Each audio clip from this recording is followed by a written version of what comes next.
जय श्री राधे कृष्णा दोस्तों। आइए सुनते हैं बृहस्पतिवार व्रत कथा। बृहस्पतिदेव की कथा। भारतवर्ष में एक प्रतापी और दानी राजा राज्य करता था।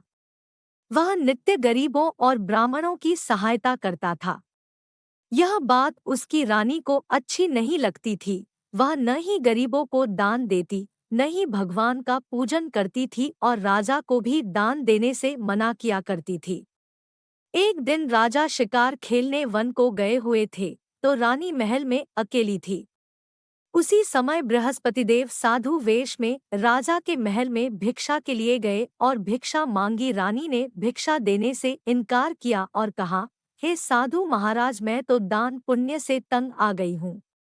मेरा पति सारा धन लुटाते रहते हैं। मेरी इच्छा है कि हमारा धन नष्ट हो जाए, फिर न रहेगा बांस, न बजेगी बांसुरी। साधु ने कहा, देवी तुम तो बड़ी विचित्र हो। धन संतान तो सभी चाहते हैं। पुत्र और लक्ष्मी तो पापी के घर भी होने चाहिए। यदि तुम्हारे पास अधिक धन है तो भूखों को भोजन दो, प्यासों के लिए प्याऊ बनवाओ, मुसाफिरों के लिए धर्मशालाएं खुलवाओ।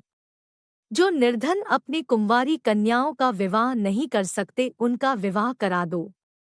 ऐसे और कई काम हैं जिनके करने से तुम्हारा यश लोक परलोक में फैलेगा। परंतु रानी पर उपदेश का कोई प्रभाव न पड़ा। वह बोली, महाराज आप मुझे कुछ न समझाएं। मैं ऐसा धन नहीं चाहती जो हर जगह बांटती फिरूं। साधु ने उत्तर दिया, यदि तुम्हारी ऐसी इच्छा है तो तथास्तु। तुम ऐसा करना कि बृहस्पतिवार को घर लीपकर पीली मिट्टी से अपना सिर धोकर स्नान करना, भट्टी चढ़ाकर कपड़े धोना। ऐसा करने से आपका सारा धन नष्ट हो जाएगा। इतना कहकर वह साधु महाराज वहां से आलोप हो गए। साधु के अनुसार कई बातों को पूरा करते हुए रानी को केवल 3 बृहस्पतिवार ही बीते थे कि उसकी समस्त धन संपत्ति नष्ट हो गई। भोजन के लिए राजा का परिवार तरसने लगा। तब एक दिन राजा ने रानी से बोला कि हे रानी, तुम यहीं रहो, मैं दूसरे देश को जाता हूँ, क्योंकि यहाँ पर सभी लोग मुझे जानते हैं। इसलिए मैं कोई छोटा कार्य नहीं कर सकता। ऐसा कहकर राजा परदेश चला गया। वहां वह जंगल से लकड़ी काटकर लाता और शहर में बेचता। इस तरह वह अपना जीवन व्यतीत करने लगा। इधर राजा के परदेश जाते ही रानी और दासी दुखी रहने लगी। एक बार जब रानी और दासी को 7 दिन तक बिना भोजन के रहना पड़ा, तो रानी ने अपनी दासी से कहा, हे दासी, पास ही के नगर में मेरी बहन रहती है। वह बड़ी धनवान है। तू उसके पास जा और कुछ ले आ, ताकि थोड़ी बहुत गुजर-बसर हो जाए। दासी रानी की बहन के पास गई। उस दिन गुरुवार था और रानी की बहन उस समय बृहस्पतिवार व्रत की कथा सुन रही थी। दासी ने रानी की बहन को अपनी रानी का संदेश दिया, लेकिन रानी की बड़ी बहन ने कोई उत्तर नहीं दिया। जब दासी को रानी की बहन से कोई उत्तर नहीं मिला तो वह बहुत दुखी हुई और उसे क्रोध भी आया। दासी ने वापस आकर रानी को सारी बात बता दी। सुनकर रानी ने अपने भाग्य को कोसा। उधर रानी की बहन ने सोचा कि मेरी बहन की दासी आई थी, परंतु मैं उससे नहीं बोली, इससे वह बहुत दुखी हुई होगी। कथा सुनकर और पूजन समाप्त करके वह अपनी बहन के घर आई और कहने लगी, हे बहन, मैं बृहस्पतिवार का व्रत कर रही थी। तुम्हारी दासी मेरे घर आई थी, परंतु जब तक कथा होती है तब तक न तो उठते हैं और न ही बोलते हैं, इसलिए मैं नहीं बोली। कहो दासी क्यों गई थी? रानी बोली, बहन तुमसे क्या छिपाऊं, हमारे घर में खाने तक को अनाज नहीं था। ऐसा कहते कहते रानी की आंखें भर आई। उसने दासी समेत पिछले 7 दिनों से भूखे रहने तक की बात अपनी बहन को विस्तार पूर्वक सुना दी। रानी की बहन बोली, देखो बहन, भगवान बृहस्पतिदेव सबकी मनोकामना को पूर्ण करते हैं। देखो, शायद तुम्हारे घर में अनाज रखा हो। पहले तो रानी को विश्वास नहीं हुआ, पर बहन के आग्रह करने पर उसने अपनी दासी को अंदर भेजा तो उसे सचमुच अनाज से भरा एक घड़ा मिल गया। यह देखकर दासी को बड़ी हैरानी हुई। दासी रानी से कहने लगी, हे रानी, जब हमको भोजन नहीं मिलता तो हम व्रत ही तो करते हैं, इसलिए क्यों न इनसे व्रत और कथा की विधि पूछ ली जाए ताकि हम भी व्रत कर सकें। तब रानी ने अपनी बहन से बृहस्पतिवार व्रत के बारे में पूछा। उसकी बहन ने बताया, बृहस्पतिवार के व्रत में चने की दाल और मुनक्का से विष्णु भगवान का केले की जड़ में पूजन करे तथा दीपक जलाए, व्रत कथा सुने और पीला भोजन ही करें। इससे बृहस्पतिदेव प्रसन्न होते हैं। व्रत और पूजन विधि बताकर रानी की बहन अपने घर को लौट गई। 7 दिन के बाद जब गुरुवार आया तो रानी और दासी ने व्रत रखा। घुड़साल में जाकर चना और गुड़ लेकर आईं। फिर उससे केले की जड़ तथा विष्णु भगवान का पूजन किया। अब पीला भोजन कहाँ से आए, इस बात को लेकर दोनों बहुत दुखी थे। चूंकि उन्होंने व्रत रखा था, इसलिए बृहस्पतिदेव उनसे प्रसन्न थे। इसलिए वे एक साधारण व्यक्ति का रूप धारण कर 2 थालों में सुंदर पीला भोजन दासी को दे गए। भोजन पाकर दासी प्रसन्न हुई और फिर रानी के साथ मिलकर भोजन ग्रहण किया। उसके बाद वे सभी गुरुवार को व्रत और पूजन करने लगी। बृहस्पति भगवान की कृपा से उनके पास फिर से धन संपत्ति आ गई, परंतु रानी फिर से पहले की तरह आलस्य करने लगी। तब दासी बोली, देखो रानी, तुम पहले भी इस प्रकार आलस्य करती थी, तुम्हें धन रखने में कष्ट होता था, इस कारण सभी धन नष्ट हो गया, और अब जब भगवान बृहस्पति की कृपा से धन मिला है तो तुम्हें फिर से आलस्य होता है। रानी को समझाते हुए दासी कहती है कि बड़ी मुसीबतों के बाद हमने यह धन पाया है, इसलिए हमें दान पुण्य करना चाहिए, भूखे मनुष्यों को भोजन कराना चाहिए और धन को शुभ कार्यों में खर्च करना चाहिए, जिससे तुम्हारे कुल का यश बढ़ेगा, स्वर्ग की प्राप्ति होगी और पितृ प्रसन्न होंगे।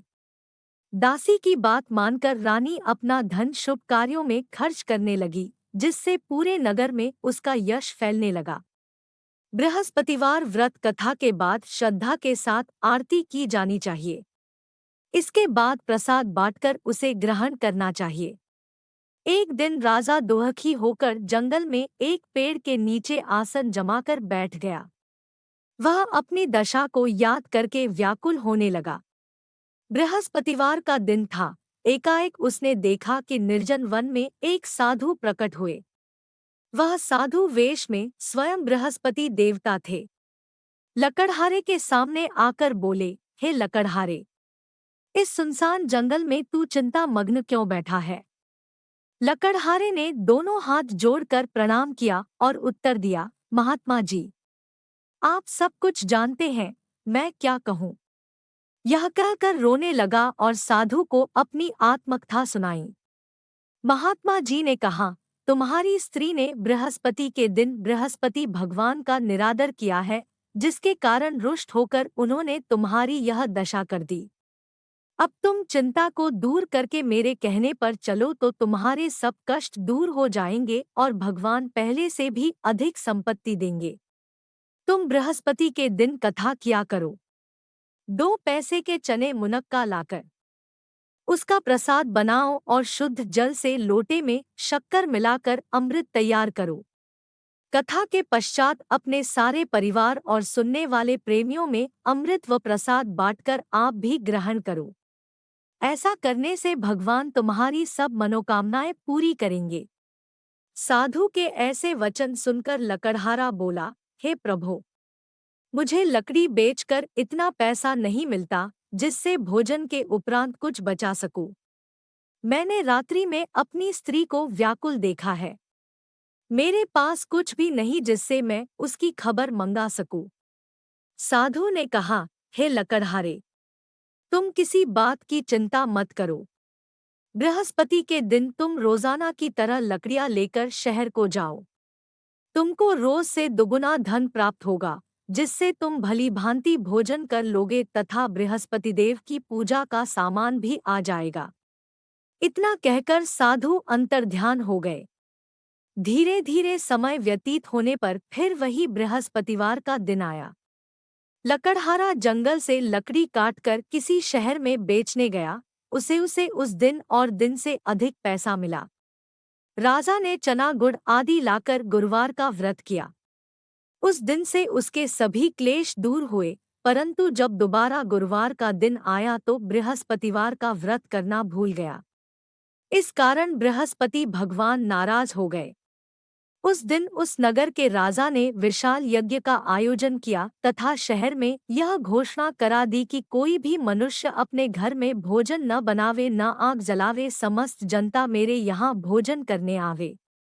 इस आज्ञा को जो न मानेगा उसे फांसी की सजा दी जाएगी। इस तरह की घोषणा संपूर्ण नगर में करवा दी गई। राजा की आज्ञानुसार शहर के सभी लोग भोजन करने गए, लेकिन लकड़हारा कुछ देर से पहुंचा, इसलिए राजा उसको अपने साथ घर लिवा ले गए और ले जाकर भोजन करा रहे थे तो रानी की दृष्टि उस खूंटी पर पड़ी जिस पर उसका हार लटका हुआ था। वह वहां पर दिखाई नहीं दिया। रानी ने निश्चय किया कि मेरा हार इस मनुष्य ने चुरा लिया है। उसी समय सिपाहियों को बुलाकर उसको कारागार में डलवा दिया। जब लकड़हारा कारागार में पड़ गया और बहुत दुखी होकर विचार करने लगा कि न जाने कौन से पूर्व जन्म के कर्म से मुझे यह दुख प्राप्त हुआ है, और उसी साधु को याद करने लगा जो कि जंगल में मिला था। उसी समय तत्काल बृहस्पतिदेव साधु के रूप में प्रकट हुए और उसकी दशा को देखकर कहने लगे, अरे मूर्ख, तूने बृहस्पतिदेव की कथा नहीं करी, इस कारण तुझे दुख प्राप्त हुआ है। अब चिंता मत कर, बृहस्पतिवार के दिन कारागार के दरवाजे पर 4 पैसे पड़े मिलेंगे। उनसे तू बृहस्पतिदेव की पूजा करना, तेरे सभी कष्ट दूर हो जाएंगे। बृहस्पति के दिन उसे 4 पैसे मिले। लकड़हारे ने कथा कही। उसी रात्रि को बृहस्पतिदेव ने उस नगर के राजा को स्वप्न में कहा, हे राजा, तुमने जिस आदमी को कारागार में बंद कर दिया है वह निर्दोष है। वह राजा है, उसे छोड़ देना। रानी का हार उसी खूंटी पर लटका है। अगर तू ऐसा नहीं करेगा तो मैं तेरे राज्य को नष्ट कर दूंगा। इस तरह रात्रि के स्वप्न को देखकर राजा प्रातःकाल उठा और खूंटी पर हार देखकर लकड़हारे को बुलाकर क्षमा मांगी तथा लकड़हारे को योग्य सुंदर वस्त्राभूषण देकर विदा कर दिया। बृहस्पतिदेव की आज्ञानुसार लकड़हारा अपने नगर को चल दिया। राजा जब अपने नगर के निकट पहुंचा तो उसे बड़ा आश्चर्य हुआ। नगर में पहले से अधिक बाग, तालाब, कुएं तथा बहुत सी धर्मशाला, मंदिर आदि बन गई है। राजा ने पूछा, यह किसका बाग और धर्मशाला है? तब नगर के सब लोग कहने लगे, यह सब रानी और बांदी के हैं। तो राजा को आश्चर्य हुआ और गुस्सा भी आया। जब रानी ने यह खबर सुनी कि राजा आ रहे हैं, तो उन्होंने बांदी से कहा कि हे दासी, देख राजा हमको कितनी बुरी हालत में छोड़ गए थे। हमारी ऐसी हालत देखकर वह लौट न जाएं, इसलिए तू दरवाजे पर खड़ी हो जा। आज्ञानुसार दासी दरवाजे पर खड़ी हो गई। राजा आए तो उन्हें अपने साथ लिवा लाई। तब राजा ने क्रोध करके अपनी रानी से पूछा कि यह धन तुम्हें कैसे प्राप्त हुआ है? तब उन्होंने कहा, हमें यह सब धन बृहस्पतिदेव के इस व्रत के प्रभाव से प्राप्त हुआ है। राजा ने निश्चय किया कि 7 रोज बाद तो सभी बृहस्पतिदेव का पूजन करते हैं, परंतु मैं प्रतिदिन दिन में 3 बार कहानी तथा रोज व्रत किया करूंगा। अब हर समय राजा के दुपट्टे में चने की दाल बंधी रहती तथा दिन में 3 बार कहानी कहता। एक रोज राजा ने विचार किया कि चलो अपनी बहन के यहाँ हो आवे। इस तरह निश्चय कर राजा घोड़े पर सवार हो अपनी बहन के यहाँ को चलने लगा। मार्ग में उसने देखा कि कुछ आदमी एक मुर्दे को लिए जा रहे हैं। उन्हें रोककर राजा कहने लगा, अरे भाइयों, मेरी बृहस्पतिदेव की कथा सुन लो। वे बोले, लो। हमारा तो आदमी मर गया है, इसको अपनी कथा की पड़ी है। परंतु कुछ आदमी बोले, अच्छा कहो हम तुम्हारी कथा भी सुनेंगे। राजा ने दाल निकाली और जब कथा आधी हुई थी कि मुर्दा हिलने लग गया और जब कथा समाप्त हो गई तो राम राम करके मनुष्य उठकर खड़ा हो गया। आगे मार्ग में उसे एक किसान खेत में हल चलाता मिला। राजा ने उसे देख और उससे बोले, अरे भैया, तुम मेरी बृहस्पतिवार की कथा सुन लो। किसान बोला, जब तक मैं तेरी कथा सुनूंगा तब तक 4 हरैया जोत लूंगा। जा अपनी कथा किसी और को सुनाना। इस तरह राजा आगे चलने लगा। राजा के हटते ही बैल पछाड़ खाकर गिर गए तथा किसान के पेट में बड़ी जोर का दर्द होने लगा। उस समय उसकी माँ रोटी लेकर आई। उसने जब यह देखा तो अपने पुत्र से सब हाल पूछा और बेटे ने सभी हाल कह दिया तो बुढ़िया दौड़ी दौड़ी उस घुड़सवार के पास गई और उससे बोली कि मैं तेरी कथा सुनूंगी, तू अपनी कथा मेरे खेत पर चलकर ही कहना। राजा ने बुढ़िया के खेत पर जाकर कथा कही, जिसके सुनते ही वह बैल उठ खड़ हुए तथा किसान के पेट का दर्द भी बंद हो गया। राजा अपनी बहन के घर पहुंचा। बहन ने भाई की खूब मेहमानी की। दूसरे रोज प्रातःकाल राजा जगा तो वह देखने लगा कि सब लोग भोजन कर रहे हैं। राजा ने अपनी बहन से कहा, ऐसा कोई मनुष्य है जिसने भोजन नहीं किया हो, मेरी बृहस्पतिवार की कथा सुन ले। बहन बोली, हे भैया, यह देश ऐसा ही है कि पहले यहाँ लोग भोजन करते हैं, बाद में अन्य काम करते हैं। अगर कोई पड़ोस में हो तो देख आऊं। वह ऐसा कहकर देखने चली गई, परंतु उसे कोई ऐसा व्यक्ति नहीं मिला जिसने भोजन न किया हो। आता वह एक कुम्हार के घर गई जिसका लड़का बीमार था। उसे मालूम हुआ कि उनके यहाँ 3 रोज से किसी ने भोजन नहीं किया है। रानी ने अपने भाई की कथा सुनने के लिए कुम्हार से कहा, वह तैयार हो गया। राजा ने जाकर बृहस्पतिवार की कथा कही, जिसको सुनकर उसका लड़का ठीक हो गया। अब तो राजा की प्रशंसा होने लगी। एक रोज राजा ने अपनी बहन से कहा कि हे बहन, हम अपने घर को जाएंगे, तुम भी तैयार हो जाओ। राजा की बहन ने अपनी सास से कहा। सास ने कहा, हाँ चली जा, परंतु अपने लड़कों को मत ले जाना क्योंकि तेरे भाई के कोई औलाद नहीं है। बहन ने अपने भैया से कहा, हे भैया, मैं तो चलूंगी पर कोई बालक नहीं जाएगा।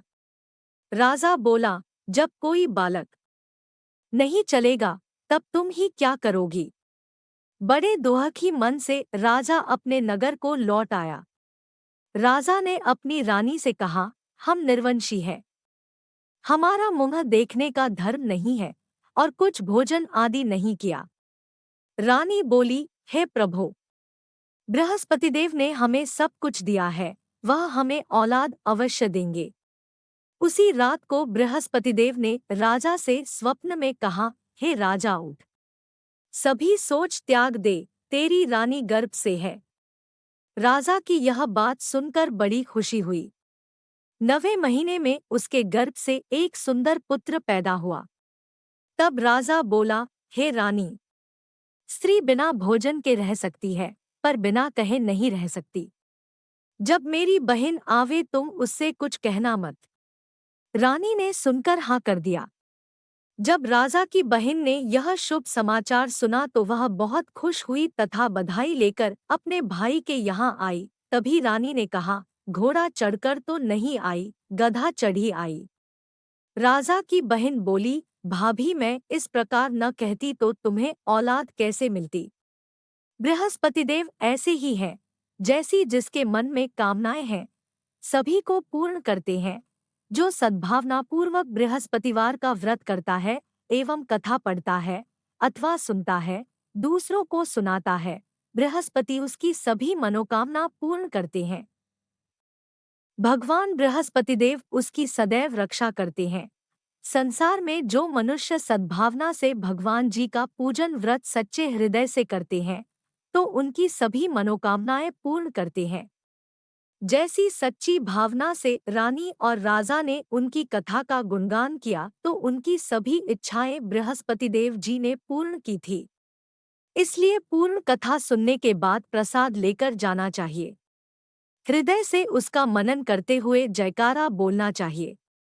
बोलो बृहस्पतिदेव की जय। भगवान विष्णु की जय। बृहस्पतिदेव की दूसरी कथा। प्राचीन काल में एक ब्राह्मण रहता था। वह बहुत निर्धन था। उसके कोई संतान नहीं थी। उसकी स्त्री बहुत मलिनता के साथ रहती थी। वह स्नान न करती, किसी देवता का पूजन न करती। इससे ब्राह्मण देवता बड़े दुखी थे। बेचारे बहुत कुछ कहते थे किंतु उसका कुछ परिणाम न निकला। भगवान की कृपा से ब्राह्मण की स्त्री के कन्या रूपी रत्न पैदा हुआ। कन्या बड़ी होने पर प्रातः स्नान करके विष्णु भगवान का जाप व बृहस्पतिवार का व्रत करने लगी। अपने पूजन पाठ को समाप्त करके विद्यालय जाती तो अपनी मुट्ठी में जौ भर के ले जाती और पाठशाला के मार्ग में डालती जाती। तब ये जौ स्वर्ण के जो जाते लौटते समय उनको बीन कर घर ले आती थी। एक दिन वह बालिका सूप में उस सोने के जौ को फटक कर साफ कर रही थी कि उसके पिता ने देख लिया और कहा, है बेटी, सोने के जौ के लिए सोने का सूप होना चाहिए। दूसरे दिन बृहस्पतिवार था। इस कन्या ने व्रत रखा और बृहस्पतिदेव से प्रार्थना करके कहा, मैंने आपकी पूजा सच्चे मन से की हो तो मेरे लिए सोने का सूप दे दो। बृहस्पतिदेव ने उसकी प्रार्थना स्वीकार कर ली। रोजाना की तरह वह कन्या जौ फैलाती हुई जाने लगी। जब लौटकर जौ बीन रही थी तो बृहस्पतिदेव की कृपा से सोने का सूप मिला। उसे वह घर ले आई और उसमें जौ साफ करने लगी, परंतु उसकी माँ का वही ढंग रहा। एक दिन की बात है कि वह कन्या सोने के सूप में जौ साफ कर रही थी। उस समय उस शहर का राजपुत्र वहां से होकर निकला। इस कन्या के रूप और कार्य को देखकर मोहित हो गया तथा अपने घर आकर भोजन तथा जल त्याग कर उदास होकर लेट गया। राजा को इस बात का पता लगा तो अपने प्रधानमंत्री के साथ उसके पास गए और बोले, हे बेटा, तुम्हें किस बात का कष्ट है? किसी ने अपमान किया है अथवा और कारण हो सो कहो, मैं वही कार्य करूंगा जिससे तुम्हें प्रसन्नता हो। अपने पिता की राजकुमार ने बातें सुनी तो वह बोला, मुझे आपकी कृपा से किसी बात का दुख नहीं है, किसी ने मेरा अपमान नहीं किया है, परंतु मैं उस लड़की से विवाह करना चाहता हूँ जो सोने के सूप में जौ साफ कर रही थी। यह सुनकर राजा आश्चर्य में पड़ आ और बोला, है बेटा, इस तरह की कन्या का पता तुम ही लगाओ, मैं उसके साथ तेरा विवाह अवश्य ही करवा दूंगा। राजकुमार ने उस लड़की के घर का पता बतलाया। तब मंत्री उस लड़की के घर गए और ब्राह्मण देवता को सभी हाल बतलाया। ब्राह्मण देवता राजकुमार के साथ अपनी कन्या का विवाह करने के लिए तैयार हो गए तथा विधि विधान के अनुसार ब्राह्मण की कन्या का विवाह राजकुमार के साथ हो गया। कन्या के घर से जाते ही पहले की भांति उस ब्राह्मण देवता के घर में गरीबी का निवास हो गया। अब भोजन के लिए भी अन्न बड़ी मुश्किल से मिलता था। एक दिन दुखी होकर ब्राह्मण देवता अपनी पुत्री के पास गए। बेटी ने पिता की दुखी अवस्था को देखा और अपनी माँ का हाल पूछा। तब ब्राह्मण ने सभी हाल कहा। कन्या ने बहुत सा धन देकर अपने पिता को विदा कर दिया। इस तरह ब्राह्मण का कुछ समय सुखपूर्वक व्यतीत हुआ। कुछ दिन बाद फिर वही हाल हो गया। ब्राह्मण फिर अपनी कन्या के यहाँ गया और सारा हाल कहा तो लड़की बोली, है पिताजी, आप माताजी को यहाँ लिवा लाओ, मैं उसे विधि बता दूंगी जिससे गरीबी दूर हो जाए। वह ब्राह्मण देवता अपनी स्त्री को साथ लेकर पहुँचे तो अपनी माँ को समझाने लगी, है माँ, तुम प्रातःकाल प्रथम स्नानादि करके विष्णु भगवान का पूजन करो तो सब दरिद्रता दूर हो जाएगी। परंतु उसकी मांग ने एक भी बात नहीं मानी और प्रातःकाल उठकर अपनी पुत्री के बच्चों की जूठन को खा लिया। इससे उसकी पुत्री को भी बहुत गुस्सा आया और एक रात को कोठरी से सभी सामान निकाल दिया और अपनी माँ को उसमें बंद कर दिया। प्रातःकाल उसे निकाला तथा स्नानादि करा के पाठ करवाया तो उसकी माँ की बुद्धि ठीक हो गई और फिर प्रत्येक बृहस्पतिवार को व्रत रखने लगी।